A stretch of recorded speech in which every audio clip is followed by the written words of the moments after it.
நான் அறிந்த ஆரோக்கியத்தில் உங்களுடன் இணைவது லதா ராணி.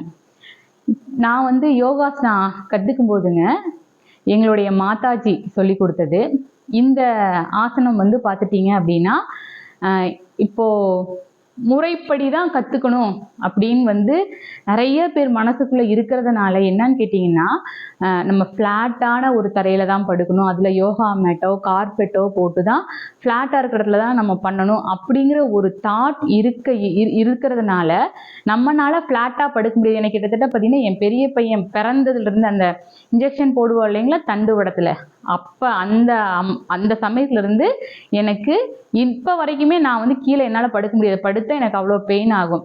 அப்போ எங்கள் மாதாஜி கிட்ட போய் நான் சொல்வேன், என்னால் இந்த எக்ஸசைஸ் எல்லாம் செய்ய முடியாதுங்க, இப்போ எல்லாரும் படுக்கிற மாதிரி படுத்து என்னால் தரையெல்லாம் செய்ய முடியாது ஏன்னு சொல்லி அவங்ககிட்ட ரீசன் சொன்ன உடனே அப்போ அவங்க என்ன பண்ணுறாங்கன்னா, உங்களை விட மோசமான நிலையிலலாம் இங்கே வரவங்க இருக்காங்கம்மா, நோயாளிகளுக்கு விதிமுறைகள் கிடையாது.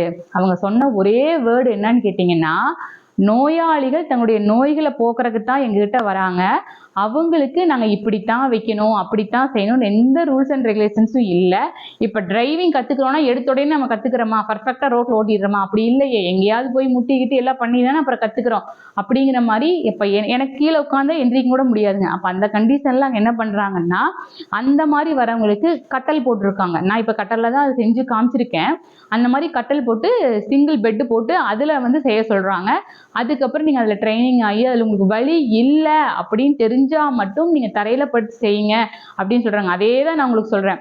யாரெல்லாம் ஐயோ எனக்கு இந்த பேக் பெயின் இருக்குது, என்னால் இது செய்ய முடியுமா அப்படின்னு யாருமே இந்த முடியுமா அப்படிங்கிற அந்த ஒரு கேள்வியை கேட்டுட்டு நீங்கள் செய்யாமையே விட்டுறாதீங்க. தயவு செஞ்சு நீங்கள் அதாவது மெல்லமாக நான் என்னோட பார்த்தீங்கன்னா லிங்க் கொடுத்துருப்பேன் 5மே. அப்போ அந்த முதல் ஃபஸ்ட்டு இப்படி வச்சு இப்படி காலை இப்படி தொடரும் பார்த்தீங்களா, அதிலிருந்து நீங்கள் ஒவ்வொன்றா ரெகுலராக செஞ்சுட்டு வந்தீங்கன்னா கண்டிப்பாக இந்த ஹலஹாசனா நம்ம தலை பின்னாடி கொண்டுட்டு போய் நம்ம தலைகிட்ட கண்டிப்பாக தொட முடியும். என்னால் தொட முடியல அப்படின்னா என்னை விட நீங்கள் மோசமாக எல்லாரும் மேக்ஸிமம் இருக்கிறதுக்கு வாய்ப்பு இல்லை. ஏன்னா எனக்கு ஆக்சிடென்ட் ஆகி L4 L5 pain, tail bone உட்காந்தா எந்திரிக்க முடியாது. அட் சேம் டைம் இந்த தலையில் ஆக்சிடென்ட் ஆனப்போ இந்த இடத்துல ஒரு 7 தையல் இருக்குது. அப்போ இந்த வழியெல்லாம் எனக்கு இப்போ நார்மல் ஆகி நான் செய்ய ஆரம்பிச்சிருக்கேன். ஸோ யாராக இருந்தாலுமே அந்த வலி இருக்குது அப்படின்னு சொல்லிட்டு படுத்துட்டு தான் செய்யணும்னு இல்லாமல் அவங்கவங்க யூஸ் பண்ணுற அந்த கட்டலில் நீங்கள் படுத்துட்டு மெல்லமாக இது செய்ய ஆரம்பிச்சிங்க அப்படின்னா வித்தின் 4 months நீங்கள் தொடர்ந்து செய்யும்போது ஓரளவுக்கு குட் ரிசல்ட்டும் கிடைக்கும். நீங்கள் காலை அந்த அளவுக்கு மேலே தூக்கவும் முடியும். இதை பார்த்து மெல்லமாக எல்லாரும் செஞ்சு பயனடையுமாறு கேட்டுக்கொள்கிறேன். நன்றி, வணக்கம்.